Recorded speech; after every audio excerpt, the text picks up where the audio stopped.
The following program presents principles designed to promote good health and is not intended to take the place of personalized professional care. The opinions and ideas expressed are those of the speaker. Viewers are encouraged to draw their own conclusions about the information presented.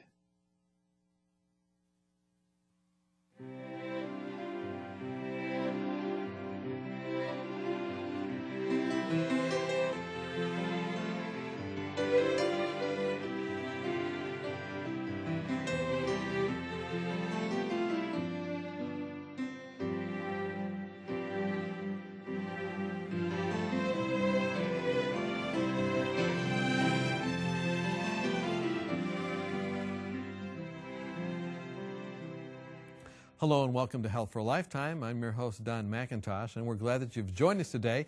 We have an exciting topic today. We're going to be talking about the Adventist Health Study. There's been several studies done. Our guest today is familiar with the studies that have been done, and he's also familiar with the study that is beginning right now and is ongoing, Adventist Health Study 2. If you'd like to be involved, and we hope that you will be involved in the Adventist Health Study, you can go to adventisthealthstudy.org. And talking with us today is Dr. Gary Frazier. He's a researcher, he's a cardiologist, he has practiced also in internal medicine, and he has looked at epidemiology, has a master's in public health, teaches at Loma Linda, practices at Loma Linda, but really works with an interdisciplinary and research team from around the world when you look at Adventist Health Study. Isn't that right? Yes. That's right. So you have like a board of directors from Harvard and from Stanford and all these different places, and you've gotten some funding to continue this Adventist Health Study. I want to just, in this program, kind of review what we've already had. What are the previous studies, and this briefly, and then go into what we're looking at in this new study. Right. Adventists provide a remarkable opportunity to particularly study diet, but also other factors in relation to risk of chronic disease, mainly because we have a very wide variety of practice within our group, which a lot of people don't realize. And the first study of Adventists was way back in 1960, and we call that the Adventist Mortality Study. The second study began in 1974. We call that Adventist Health Study 1. And most of the results that you will have heard about, perhaps, and which I've talked about, have come from that study in 1974. We have, well along now, however, a great opportunity, an exciting new study that we call Adventist Health Study 2, where this time we want to enroll 100,000 people from right across the United States and also Canada, all Adventists and all 30 years of age and over. And so far, we have 86,000 people enrolled, which is a large number of people, a small city. We're so well along the way. We do need a few more. And I suppose, if people want to be involved again, and we hope that you do, you, again, go to adventisthealthstudy.org. Now, at the time of this airing, it may be underway. The study may be in progress, but you can see what's happening with the study. And it may be that you're seeing this while they still need people. So, go to the website, contact your local church or conference. They all know how to get in touch with the Adventist Health Study and be a part of the research. Now, in the initial studies, you looked at things like heart disease and cancer, and you saw that there actually was a real benefit between being a vegetarian versus non. Yes, no question about that. The Adventist experience is absolutely unique. I mean, we recently had an article in the National Geographic, which we may talk about at some time, which showed that the California Adventists are perhaps some of the longest lived people in the world. And this appears to relate to their lifestyle. Right, and so that's out there. I mean, the data's out there, and I think the government was involved in funding some of those studies. But the exciting new opportunity is to go to the next level. What is it that you're going to be looking at? I mean, there's a number of areas, but what is it? Why is it that people should be involved? What are you going to look at? How will it help us? Despite the fact that it might seem that we know a lot about diet and chronic disease, in fact, what we don't know far exceeds what we know. There's a lot of ifs, maybes, possibilities, and very few certainties out there. So to get greater certainty with many of these questions, we need very, very large studies. This is why it might seem like 100,000 people is a little excessive, but it's really not. The particular questions that we got funded on are really three. One is the whole question of soy intake and chronic disease, which I'm sure we'll talk about. Secondly, vitamin D and calcium and sunlight exposure. Those things are all related, and it turns out that they probably are related to risk of cancer, interestingly. Many people don't realize that. And the third thing is some of the fatty acids that are different between vegetarians and non-vegetarians, and some of these relate to inflammation, and that might be important for cancer as well. Well, let's go back and talk a little bit about the mechanisms that are involved and why it is that they're so interested. And I guess, again, the people that say whether or not this is something worthy of funding or something worthy to look at are groups from all over the place. It's not just people at Loma Linda. I mean, it's people from Harvard, Stanford, all these different places, and they say, this is a valid question to ask. Yes, that's correct. And so why is it that they're saying that looking at soy consumption as it relates to what you call chronic disease, why are they saying, what are the mechanisms that are intriguing them, and give us a little more information on that? In part, I think that these are important because there is such a lot of information in the popular press that suggests that Americans should be taking isoflavone pills and eating soy products for a wide variety of things. Yet it turns out the evidence to support that is still somewhat insecure. And so we have a potential problem here of a lot of people doing something that we don't entirely know how beneficial it is. And the interesting thing is that outside of the Far East, there is no easily identified population, apart from Adventists in the United States particularly, who eat lots of soy. And there have been a number of studies in the Far East that look kind of interesting, as if people who eat soy may have reduced breast cancer, maybe prostate cancer, and it may be that it's different in different times of the life that you eat the soy. For instance, 2 studies have indicated that it's maybe the soy that girls eat in their adolescence that protect them from breast cancer in later life. But that work has largely been done in the Far East. The kinds of soy products they eat back there are different to the kind of soy products in general that we have available here. And we think that the active principle in all of these are isoflavones. Those are chemicals which are very interesting because they're actually plant estrogens. And we know that estrogens are particularly important for cancers of the breast, and they also have a big influence on cancers of the prostate, interestingly. And so plant estrogens, it is thought, may have influence on some of these hormonally dependent cancers in interesting ways. I mean, we already have a little bit of data in Adventist from our Adventist Health Study 1 that suggests that soy consumption, soy milk consumption might reduce the risk of prostate cancer. But that's only really the beginnings of the evidence. We need so much more. And particularly in the African American, the black Adventist population, prostate cancer is such a problem. In fact, blacks in general, not just Adventists, where the risks appear to be about double that in the white population. We don't know why. And if we can find some preventive principles in that group, it will be a great boon, I think. So especially the African American, or the, doesn't have to be an American, the black culture, if you can be involved in the study, contact them. This is going to be very helpful to look at that. So soy consumption, you're going to look at that, and you're going to, how do you go about that? I mean, you're a researcher, you're a statistician as well as a cardiologist at internal medicine. How do you know for sure that the samples you're getting are actually accurate? Yeah, very good question, because trying to find out what one person eats, let alone 100,000 people eat, is a tremendous challenge. We've put together a large questionnaire, larger than we'd like, but it's large because it needs to be large. And then we've done a number of side studies where we've taken the results from this questionnaire from smaller groups of people and then taken those same people and got much more detailed information. For instance, we've had them tell us 8 times for 8 different days on the phone everything that they ate, and then said, well, people that look like they eat a lot of soy on this very detailed way of assessing the diet, do they the same people that look like they have a lot of soy on the questionnaire? And in fact, the correlations are good enough that we believe that the data we get on the questionnaire are reasonably accurate. The other thing we've just done is that we've taken a group of about 200 people who gave us an overnight urine, some of the same people that are involved in the study, and we measured the isoflavones, these phytoestrogens so that's, in the urine. You know for sure what they have then. That's right. And then we related that to what they told us in the questionnaire. And again, the correlations between those two were quite strong. Okay. Yeah. So you're fair, of course, and you have to be fairly certain that you're getting good information. Well, what about the sunlight, vitamin D, calcium connection? What's the mechanism there? Why is it that they're funding that?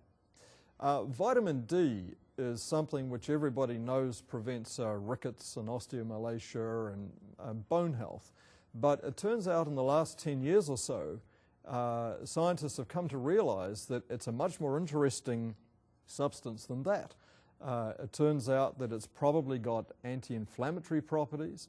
It also helps cells mature and stop dividing in a disorganized way, which of course is the characteristic of cancer.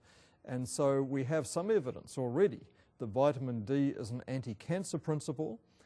We have some evidence also that it is, prevents high blood pressure, probably has some anti-inflammatory capacity, which helps it prevent even coronary heart disease.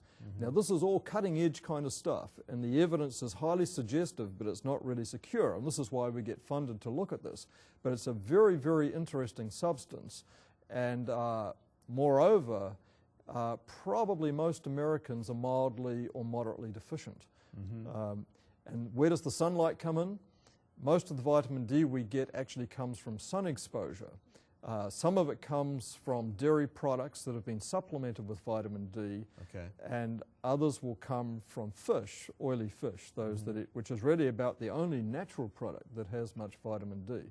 But we can make all the vitamin D we need in our skin, providing we have adequate sun exposure. But getting adequate sun exposure in the way that is necessary is actually quite difficult. It turns out that in latitudes 30 degrees and north, there's only about 3 or 4 months of the year that the sun actually works, and moreover, it's only between about 10 a.m. and 3 p.m. that it works. And so there's a lot of people, of course, cover up. A lot of people use a lot of sunblock. And of course, there's some point to all that, because too much sun exposure is not good for skin health and skin cancer. But there's a very happy medium that needs to be struck. And unfortunately, many people are not meeting that standard. So as we talk today, you know, there's 86,000 people that are signed up from all over probably the United States. Some of them are to the north or to the south of that latitude that you're, so you'll be able to take those groups and look at them. It'll be a very powerful study. What about the African American and the, you know, the melanin in their skin? Are you looking closely at that relationship specifically for them? Very much so, because we do believe, and there's not very much evidence on that group yet, we're going to provide some of the best evidence that probably their vitamin D levels are lower, in fact, than Caucasians. In fact, we've already, in a preliminary way, done some analyses of that sort and demonstrated that that is the case. Interestingly, the bone health of black Americans is, if anything, better than white Americans. So there's a dissonance there.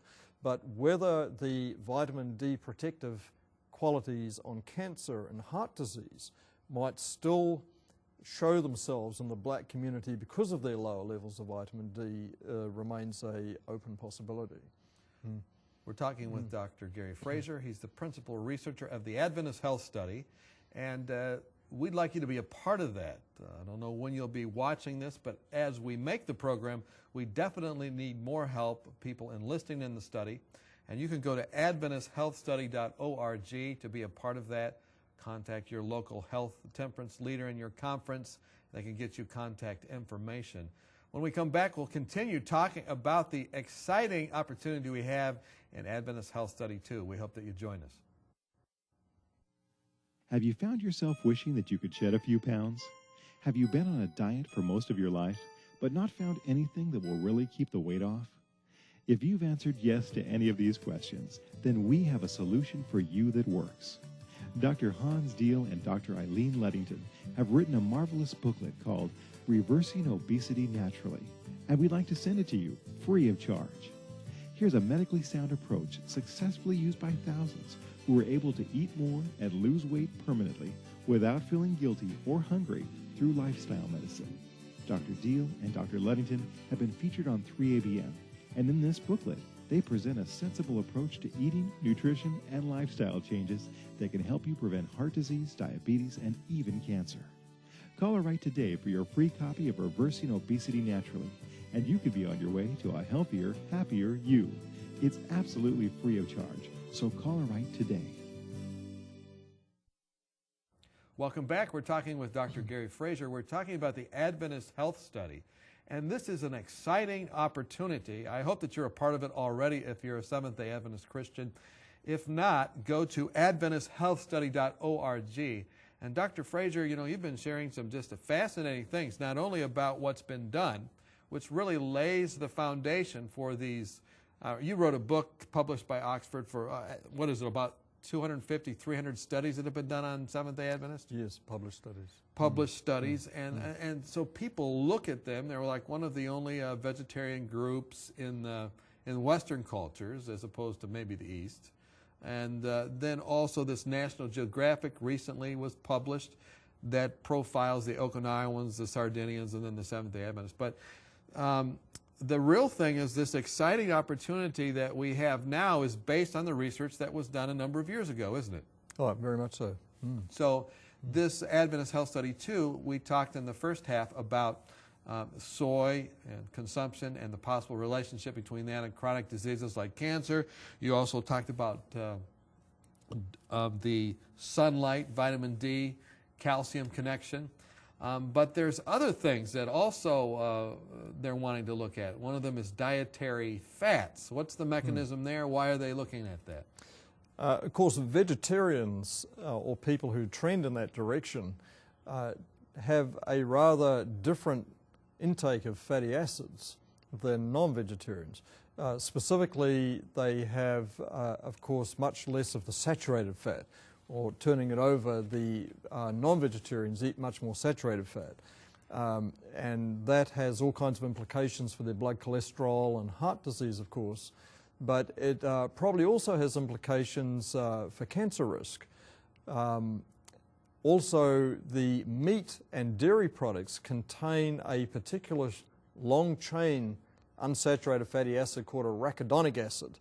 And that turns out to be the precursor of a whole slew of chemicals in the body that tend towards promoting inflammation in the system. And so that may be important as well. As I said before, this is on the edge of the research somewhat, and these are interesting ideas that still need to be explored further. But in animals and laboratory work, this is how it looks. There's another array of chemicals, if you like, that tend to be anti-inflammatory, that are based on a different set of fatty acids, that are based on linolenic and some of the fats that we find in oily fish. So there are these two families of fatty acids and the products that they produce that are found in very different proportions amongst vegetarians and non-vegetarians, and probably are important for both heart disease and certain cancers, because inflammation plays a causal role in both of these. For instance, cancer of the prostate and cancer of the colon, and probably some of the others. So this inflammation process sets people up for the cancer, but is related to the fatty acids, is basically what you're saying. One of those two chains. Yes, that seems to be the case, particularly in animal work and in laboratory work, and also some preliminary work in whole people, but we need to build on that. So, you know, this is how research is done. I mean, you've got the National Institutes of Health, you got all those different boards, and there's very competitive as funding kind of evaporates. And you told me it's something like only 12% of proposals that are sent get funded. But when they look at it, they say, what's been happening in the animal studies? What's been happening? You know, why is it we should give you the funding? That's the essence of it. In fact, I've just put together another application for our next 5 years, and you are faced with the problem, or the challenge, I should say, of putting together a compelling story that this is something that really needs to be done, and moreover, you can do it better than anyone else. And the study, this proposal you're putting together is actually going the next step, not just questionnaires, but actually having blood samples that are drawn and different things among church groups or in the churches around the country. Yes, we have one of the first studies that's right across the nation and also Canada. And as you pointed out, that's got this big range of latitude, but it's also got other advantages but challenges as well. Because think about the problem of getting blood from perhaps 50, 60,000 people. We won't get it from everybody, scattered across that geographical range. We plan to conduct clinics in perhaps 3,000 plus churches. Mm-hmm. Well, there's always Federal Express or these other things. Now today, right. Maybe you'll probably have some kind of centralized lab or something. You're probably figuring that out. Now, another thing you're looking at is genetics and how they may modify, I guess, results from what we eat or don't eat or what we do or don't do. Yes, this is becoming very much in the fore of research of this sort today. One can really not do research on diet without taking into account the fact that people are genetically different. What we mean by that is that they metabolize foods in different ways. So even though we may feel that eating tomatoes is protective against ovarian cancer in general, that may hide the fact that there is a certain subgroup of women that get tremendous advantage from eating tomatoes and another subgroup who get no advantage. Mm-hmm. So on average, it looks like a moderate advantage, but it would be so much better if we could identify the people that got the huge advantage and focus on them rather than wasting our efforts on those that don't get any advantage from eating tomatoes. For instance, that's just an example. So this is one of the reasons that we would like to get the blood that we talked about before. We can then divide our population up into people who are metabolically different and see if we can find those subgroups who are responders and non-responders to these different foods. A quick question. I mean, you're a cardiologist. I want to ask this. Some people, speaking of genetics, we have people that go through health programs we've held at our church over the last few years, the coronary health improvement programs, the CHIP programs that Hans Diels originated. And we take a blood sample at the beginning and at the end. We have people that are Seventh-day Adventists that have really been, vegans, I guess you'd say, and whatnot. And some of them will just have a really high cholesterol, and they're not eating any animal products. What are the genetics with that? Is that a genetic thing? There's a lot of genetics. Probably the genetic determinants of blood cholesterol are stronger than the dietary on average. But, and I have exactly the same experience with you. I run the lipid clinic at Loma Linda University, and I have vegetarians in who are totally confused by the fact that their cholesterols are higher than they think they should be. Now, that means that whatever your genes are, however, you still get benefit from having an appropriate diet.